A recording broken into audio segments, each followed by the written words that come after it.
Hello lovely people, welcome back to my channel Natyakandi theatre group. I hope आप सब लोग एकदम ठीक होंगे। तो आज मैं आप सबको बताने जा रही हूँ ड्रामेटिक फिल्म मेकिंग के बारे में और ड्रामेटिक गोल्स के बारे में।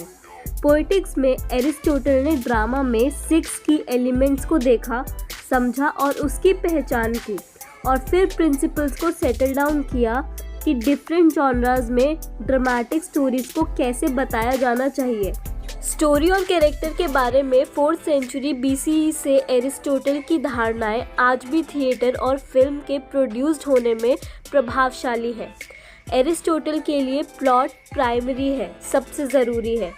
प्लॉट में एक सेंट्रल थीम शामिल होना चाहिए और क्लियरली डिफाइंड बिगिनिंग, मिडल और एंड होना चाहिए। इन अ ट्रेजेडी फॉर्चून को रिवर्सल होना चाहिए जो एक हाईबॉर्न कैरेक्टर को डाउन लाता है और ऑडियंस में दया जगाता है उस कैरेक्टर के लिए। इन एरिस्टोटल्स व्यू कैरेक्टर को एक्शन में एक्सप्रेस किया जाना चाहिए। एक पर्सन स्टोरी में जो करता है उससे ज़्यादा इम्पोर्टेंट है कि वो क्या कहता है। और जब मिसफॉर्चून आता है तो ये एक्सीडेंट या कोइंसिडेंस के बजाय कैरेक्टर अपने एक्शंस और फ्लॉज से अराइज होना चाहिए। इसी तरह की सिमिलर कॉन्सेप्ट के आसपास ऐसी कई फिल्म्स बनाई गई हैं। एक सेंट्रल कैरेक्टर या हीरो गोल की खोज में निकल जाता है। ये प्रोटोगनिस्ट हीरो फिजिकल वर्ल्ड में एंटागनिस्ट यानी विलन और थिंग्स के फॉर्म में अपोजिशन का सामना करते हैं जो पर्सन की प्रोग्रेस में बाधा डालता है यानी प्रॉब्लम्स क्रिएट करता है। इंसिडेंट्स की एक सीरीज में टेंशन तब तक इंक्रीज होती है जब तक ये इमोशन और एनर्जी क्लाइमेक्स तक नहीं पहुंच जाते। फाइनली एक स्टोरी सैटिस्फाइंग रिजल्ट में रिजॉल्व होती है।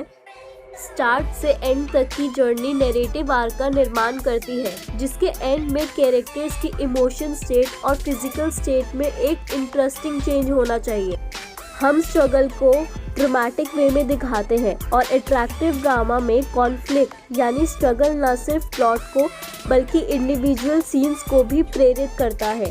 कैरेक्टर दूसरे कैरेक्टर के अपोजिशन में अपने थॉट्स या फीलिंग्स को रिवील करते हैं। डायरेक्टर माइक निकोलस ने क्लेम यानी दावा किया है कि सिर्फ 3 तरह के सीन होते हैं, अ फाइट, सेडक्शन और नेगोशिएशन यानी बातचीत।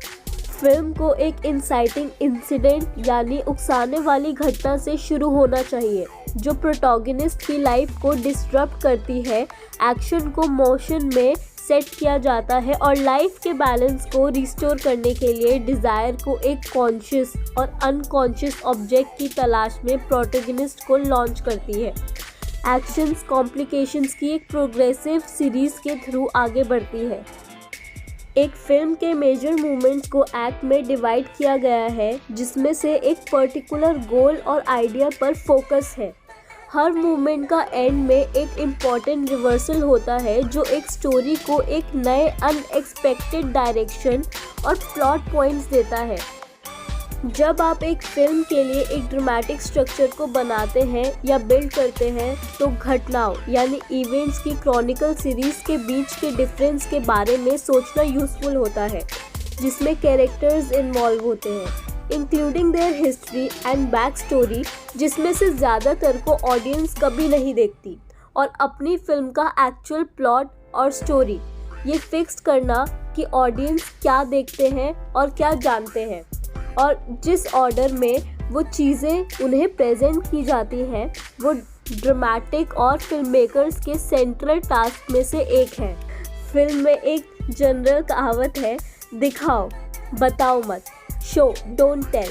देन ट्राई कि क्या आइडियाज़ हो सकते हैं, कैरेक्टर्स के एक्शंस, चॉइस और लुक्स। ड्रामा और डॉक्यूमेंट्रीज में फिल्म के अंडरलाइंग आइडियाज़ को स्टोरी स्ट्रक्चर्स और सीन में एक्सप्रेस करने का पॉसिबल ट्राई करें, ना कि सिर्फ वर्बल एक्सप्लेनेशंस।